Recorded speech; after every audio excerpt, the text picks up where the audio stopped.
गुरु की सेवा में लगे हुए हैं। जनकपुरी में एक महाराज जनक रहते हैं।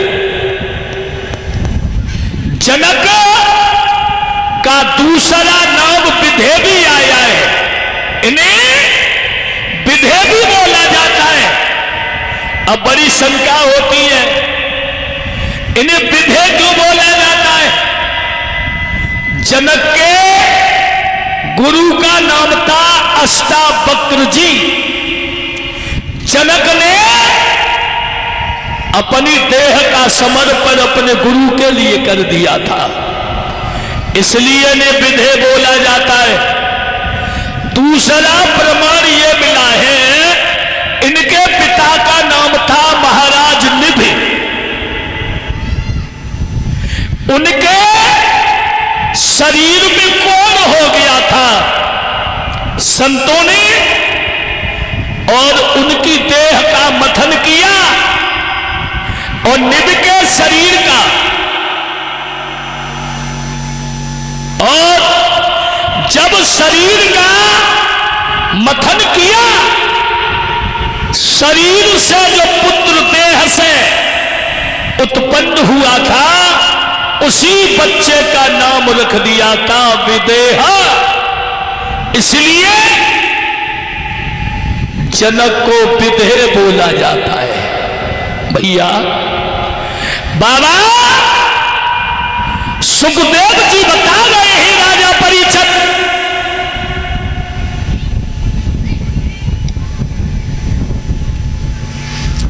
जनक की पत्नी का नाम था सुनैना। भैया मगर जनक के आंगन में शासन में एक बार सूखा पड़ गई। जब यह सूखा पड़ गई तो जनक बड़े दुखी हुए।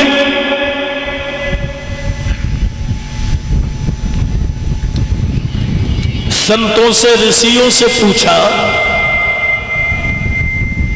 हमारे शासन में सूखा पड़ गई है, क्या करना चाहिए? तो संतों ने बताया कि तुम और तुम्हारी पत्नी सुनैना मिलकर के सोने का हल चलाएं तो वर्षा होगी।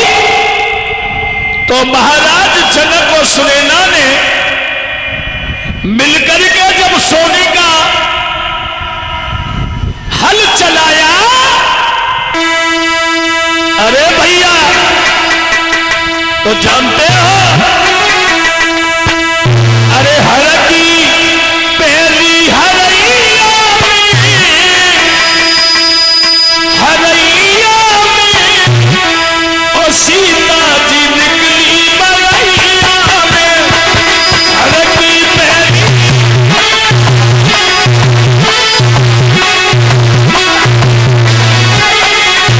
बहुत सुंदर बेटे। महाराज जनक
हल चलाया, हल जो है चलते चलते एक जगह टकरा गया, एक घड़ा निकला और घड़ा से परीक्षित कन्या निकली, उस कन्या का नाम रख दिया सीता। अब ये भी शंका होती है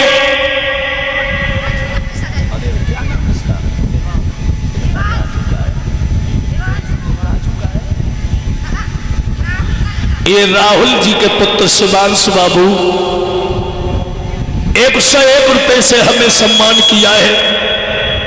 भगवान इस लाला के जीवन में अपार खुशियां आए, यही प्रभु से मेरी कामना है। जो कन्या निकली उस कन्या का नाम रख दिया सीता। अब ये शंका होती है कि उस बच्ची का नाम सीता क्यों रख दिया। हल्की जो फाल होती है उसे संस्कृत में शीत बोला जाता है। शीत के लगने से घड़ा से जो कन्या निकली उस कन्या का नाम रख दिया सीता। अब सबसे बड़ी शंका ये कि उस घड़ा में ये कन्या कहां से आई। ये कन्या जो थी मंदोदरी की लड़की थी। ये कन्या मंदोदरी की लड़की पर रावण के अंश से पैदा नहीं हुई थी। ये अब ये शंका होती है कि मंदोदरी के उधर से पैदा हुई और रावण के अंश से पैदा नहीं थी। आओ हम तुम्हें बता रहे हैं।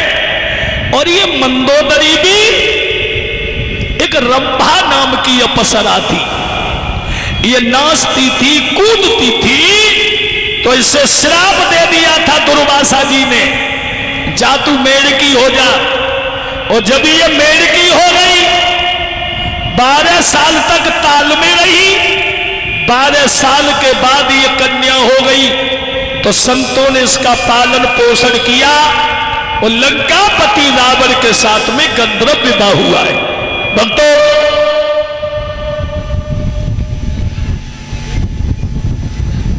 कहने का मतलब है एक पद्माक्ष नाम के ब्राह्मण देवता हुए और जो पद्माक्ष नाम के ब्राह्मण देवता हुए उन्होंने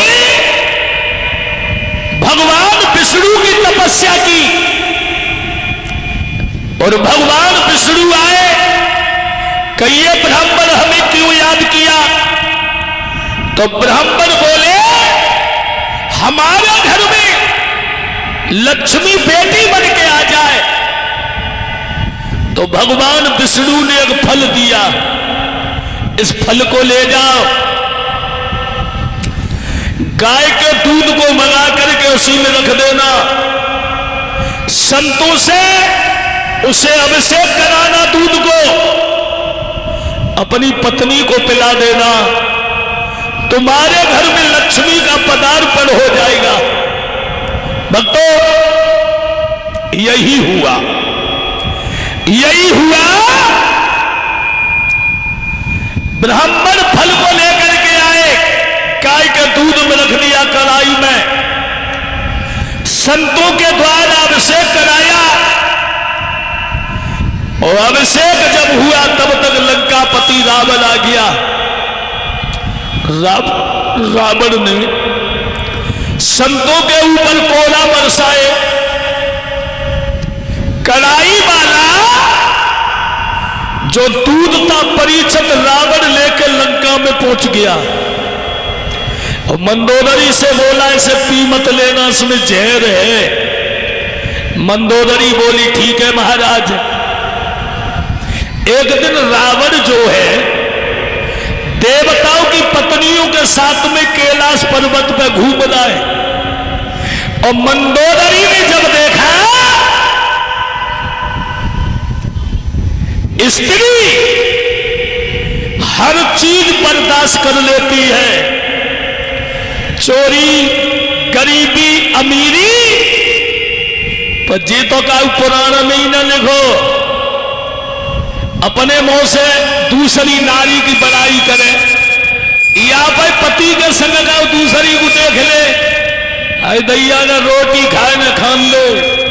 इसलिए तुलसीदास ने बताया कि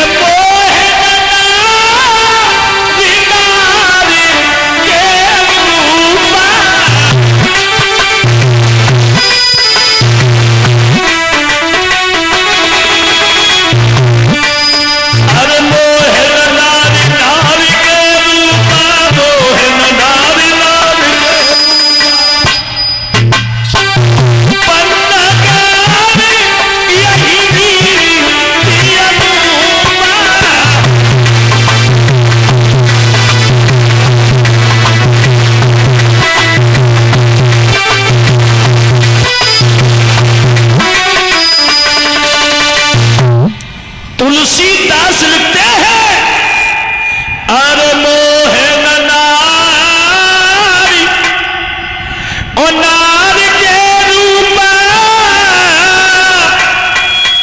पन्नगा यही रीति अनूपा। तुलसीदास लिखते हैं, स्त्री अपने मुंह से न किसी की बड़ाई कर सकती है और न सुन सकती है। खैर माफ करें, आज की बहन बेटियों में ऐसे अवगुण नहीं है, ये तो देवताओं की पत्नियों में थे। बताया अरे नारी का छुया कल की है मारी, इनमें अवगुण बहुत भला।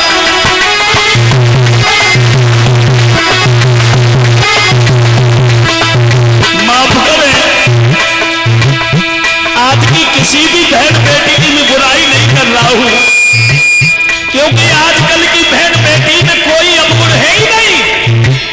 अवगुण थे देवताओं की पत्नियों में। अरे जो पशुपानी दुर्योधन से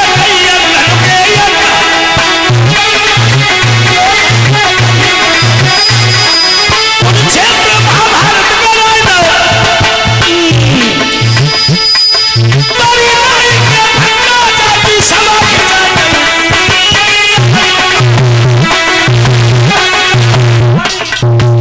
कहने का मतलब है,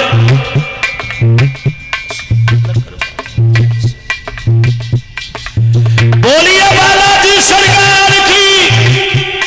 ये हमारे राजू भैया जो हमें हार पहना करके जो सम्मान किया है, राजू यादव जी उत्तर प्रदेश पुलिस गांव बागलपुर से, जो जिनके सौजन्य से हमारा यहां आना हुआ है, और ईश्वर से कामना करूंगा परिवार में हमेशा खुशियां बनी रहे और धर्म के लिए आगे बढ़ते रहे।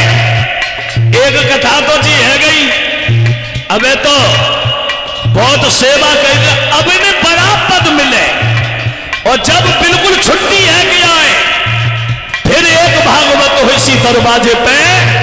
यही प्रभु से मेरी कामना है। नारी का छुया गल की।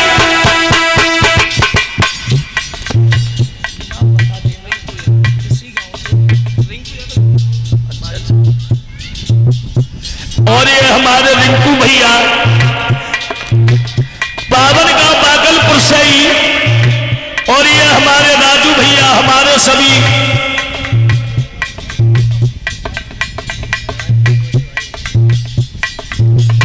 और ये हमारे राजू भाई के बड़े भ्राता जी, तिलक करवाओ। और जो हमें दोनों भाइयों ने माला पहना कर सम्मान किया है, भगवान इन भाइयों की जोड़ी हमेशा लवकुश जैसी बनी रहे, और हमारे सभी संतों का भी जो सम्मान कर रहे हैं हमारे राजू भाई, भगवान परिवार में अपार खुशी छाती रहे और ईश्वर हमेशा आगे बढ़ाए। यही प्रभु से मेरी कामना है। नारी खिलमन की हमारी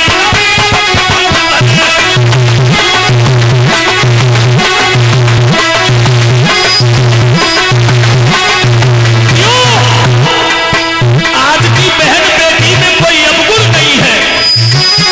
हर द्रौपदी सुदानी दुर्योधन से कई अंधन के अंधा, कुरुक्षेत्र महाभारत कराएगा तारी माई के भंगा जाति सभा खिजाई बैसा।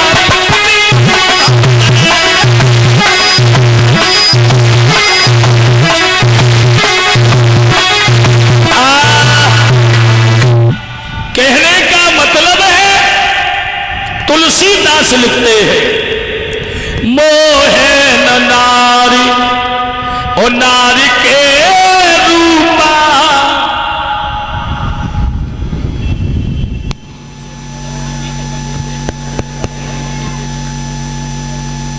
अच्छा, हमारी कलश वाली बेटियां भी खड़ी हो जाए। यज्ञपति आप धूपबत्ती जलाते रहो, कहां जल रही है? कलश वाली बेटियां वो निकल गया, उनका भी सम्मान होगा।